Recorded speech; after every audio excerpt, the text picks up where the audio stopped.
नमस्कार, मी हनुमंत भोसले. आपण पाहत आहात BBC केज लाईव्ह. सध्या विधानसभेचा प्रचार अंतिम टप्प्यात आहे.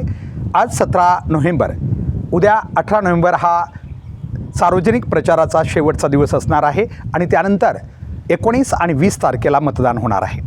मात्र हा प्रचार अंतिम टप्प्यात असतानाच केज विधानसभा मतदारसंघामध्ये वंचित बहुजन आघाडीच्या एका उमेदवाराचा व्हिडिओ चांगलाच व्हायरल होऊ लागलेला आहे. या पक्षाचे उमेदवार सचिन चव्हाण यांनी आपल्या पक्ष व पदाधिकाऱ्यांना विश्वासात न घेता महायुतीच्या उमेदवाराला पाठिंबा दिल्यानं जिल्हाध्यक्ष शैलेश कांबळे यांनी संबंधित उमेदवाराला तोंडाला काळं फासून चापकाचे फटके दिल्याचा हा व्हिडिओ संपूर्ण मतदारसंघात आणि अगदी सर्वत्रच व्हायरल होऊ लागलेला आहे. त्यामुळं बराचसा चर्चेला उधाण आलेलं आहे. सोशल मीडियावर किंवा सार्वजनिक समाज मनामध्ये याबद्दल दोन प्रकारच्या प्रतिक्रिया व्यक्त केल्या जात आहेत. पहिली प्रतिक्रिया म्हणजे संबंधित उमेदवाराला झालेली मारहाण ही अयोग्य आहे. तर दुसरी प्रतिक्रिया ही केलेली कृती ही योग्य असल्याचंही काही जणांचं मत आहे आणि याच विषयावर आज आपण थोडीशी चर्चा करणार आहोत. खरं तर पहिलं मत मांडणाऱ्यांचं असं मत आहे. पहिली गोष्ट अशी आहे की हा उमेदवार संबंधित पक्षाचा अधिकृत उमेदवार होता का, त्याला AB फॉर्म दिलेला आहे का, जेणेकरून त्याच्यावर पक्ष आणि पक्षाची जी काही बंधनं आहेत किंवा नियम आहेत ते मान्य करणं त्याला बंधनकारक असायला हवं. दुसरी गोष्ट त्यांचं म्हणणं आहे, आपण अगोदर पहिली बाजू जे याचा निषेध करू लागलेले आहेत त्यांची बाजू आपण लक्षात घेऊया. त्यांचं म्हणणं असं आहे की घटनात्मकरित्या किंवा कायद्यान्वये अशा प्रकारे कोणालाही उमेदवाराला मारहाण करण्याचा किंवा तोंडाला काळं फासण्याचा आणि सार्वजनिक ठिकाणी चाबकाने फटके देण्याचा अधिकार अजिबात नाही आहे. ही घटना खूप चुकीची आहे. त्यांचं म्हणणं हे बी आहे की जेव्हा पक्ष आणि पक्षाचे नेते कोणाशीही तडजोड करतात तेव्हा कुणी काही बोलत नाही, मात्र उमेदवारानं थोडं काही आपल्या मनानं काही केलं की त्याला लगेच अशा प्रकारची शिक्षा होते. त्यामुळं अशी शिक्षा होणं योग्य नाही असं त्यांचं मत आहे. दुसरी गोष्ट त्यांचं असंही मत आहे की अशा प्रकारे लोकांनी जर पांडे पाडले तर उद्या कदाचित कोणीही उमेदवाराला मारहाण करू शकतात. आणि त्यांनी आणखी एक मुद्दा मांडलेला आहे. काही सोशल मीडियावर किंवा सार्वजनिक ठिकाणी बोलताना जे मुद्दे चर्चेला येतात ते हेही आहेत की केवळ राखीव मतदारसंघातील उमेदवारालाच अशा प्रकारची मारहाण होते. खरं तर महाराष्ट्रात सगळीकडंच अनेक उमेदवार अशा प्रकारचे निर्णय घेतात, त्यांना अशी मारहाण का होत नाही किंवा त्यांच्याप्रती अशा प्रकारचा मोठा निर्णय का घेतला जात नाही, अशा प्रकारची ही प्रतिक्रिया येऊ लागलेली आहे. याच्यातल्या काही प्रतिक्रिया योग्य आहेत आणि खऱ्याही आहेत. खरं तर आम्ही व्यक्तिगत जे आपण संविधानाला मानतो किंवा कायद्याला मानतो आहे, कारण जे कायद्यावर चालणारं राज्य देशात आहे, तर या गोष्टीचा खरं तर निषेधच करायला पाहिजे, याच्यात कुठलीही शंका नाही.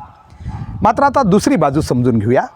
दुसऱ्या बाजूचे लोक असं म्हणतात की जर उमेदवारानं संबंधित पक्ष आणि पक्षाचे पदाधिकारी यांच्या नियम व अटी आणि शर्ती मान्य केल्या होत्या तर आज मागं घेताना म्हणा किंवा नंतरच्या काळामध्ये पाठिंबा देताना त्यांनी पक्ष आणि पक्षाच्या पदाधिकाऱ्यांना विश्वासात घ्यायला पाहिजे आणि हे खरं बी आहे.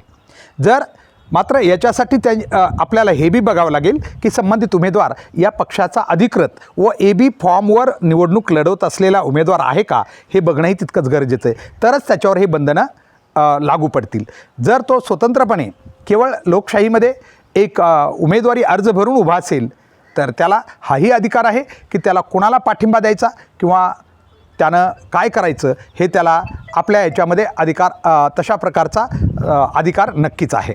आणि म्हणून या ठिकाणी दुसऱ्या बाजूचा विचार करताना म्हणजे की त्याला जो अधिकार आहे एखाद्या गोष्टीचा तर त्यावेळेस त्यानं नक्कीच या गोष्टीचा विचार करायला पाहिजे की काही नैतिकता नावाची गोष्ट जी समाजात असते तीही आपण बघायला पाहिजे. काही लोक असं म्हणतात की या गोष्टीचं समर्थन यासाठी करतात कारण आजकाल राजकारणामध्ये इतका स्तर खाली गेलेला आहे की कोणीही उमेदवार केव्हाही पक्षाला विश्वासात न घेता आपले मनमानी निर्णय घेतात आणि आपल्याला लाभ होईल अशा प्रकारे वागतात. हे चुकीचं आहे. असे पांडे पडणार नाहीत याच्यासाठी वंचित बहुजन आघाडीनं केलेली कृती ही योग्य आहे असं म्हणणारा बराच वर्ग आहे. त्यांचं म्हणणं असंही आहे की यानंतर दुसरे उमेदवार जेव्हा विचार करतील की अशा प्रकारे जर आपण मनानं काही गोष्ट केली तर कदाचित पक्ष आणि पदाधिकारी आपल्यावर म्हणजे अशा प्रकारे कधीकधी आपल्याला शिक्षा देऊ शकतात असा त्याचा अर्थ होतो, असंही काहींचं मत आहे. आता हे प्रत्येकाची आपापली मतं आहेत, मतांतरे आहेत, परंतु याच्यातलं काय योग्य आहे ते आपल्याला शोधावं लागेल. कारण एकीकडं कधीकधी समर्थन कधी केलं जातं. आता आपल्याला माहिती की पोलीस प्रशासनानं गुन्हेगाराला, मग ते बलात्काराचे गुन्हेगार असतील किंवा इतर केसमध्ये हत्याकांडातले गुन्हेगार असतील, यांचं एन्काउंटर करण्याचा प्रयत्न केला आणि समाजानं त्याला मान्यताही दिली. ॲक्च्युली एन्काउंटर हे काही कायदेशीररित्या मान्य असणारं नाही आहे. इथंसुद्धा कायदा हातात घेऊन केलेली कृती आहे, परंतु त्याला मान्यता दिली समाजानं. फार काही समाजात मोठे उठाव झाले नाहीत त्याच्यामुळं. जर ते मान्य करत असेल समाज, तर हे ॲक्च्युली हा दोन कृती फार वेगळ्या आहेत. कारण तिकडं ते गुन्हेगारी कृत्य, इथं एक राजकारणातली बाजू आहे. परंतु त्यांचं असं मत आहे की राजकारणसुद्धा इतकी महत्त्वाची बाब आहे की समाजातील खरे उमेदवार इथूनच निवडून जातात. मग यांना जर इतकं फ्रीडम आम्ही दिलं की यांनी काहीही करावं, मतदाराच्या मतांचा विचार न करता किंवा त्यांच्याप्रती मतदारांची असलेली जी काही अस्मिता आहे हे न त्याचा विचार करता कधी कोणाला पाठिंबा देणं हे योग्य नाही, असंही त्यांचं मत आहे. त्यामुळं परंतु हा उमेदवार काही आणखी निवडून आलेला नाही किंवा कोणाची मतं त्यानं आणखी घेतलेली नाहीत. मतदानापूर्वीच तो पाठिंबा देत होता. त्यामुळं त्याच्या कृतीचा आता या ठिकाणी आपण कशाप्रकारे विचार करायचा हाही मुख्य भाग आहे. मात्र या ठिकाणी दोन प्रवाह जेव्हा सोशल मीडियावर मीही काही पोस्ट टाकल्या होत्या की याच्यातील काही गोष्टींचा उल्लेख केला होता, तेव्हा काहींनी मलाही सांगण्याचा प्रयत्न केला होता की ही कृती 100% चुकीची आहे, उमेदवाराला मारहाण होता कामा नये.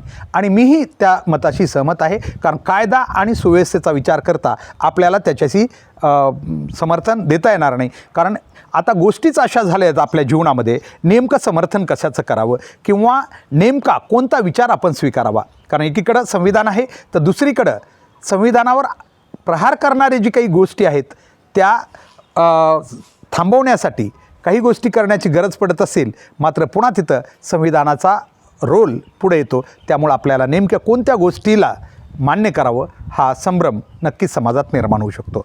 जरी या दोन गोष्टी वेगळ्या असल्या तरी भविष्यात आपल्याला याच्यातील फरक करून कुठल्या तरी एका मुद्द्यावर जावं लागेल, तरच आपल्याला भविष्यातील लोकशाही आणि लोकशाहीचं पावित्र्य टिकवायला आपल्याला मदत होऊ शकेल. आजच्यासाठी एवढंच.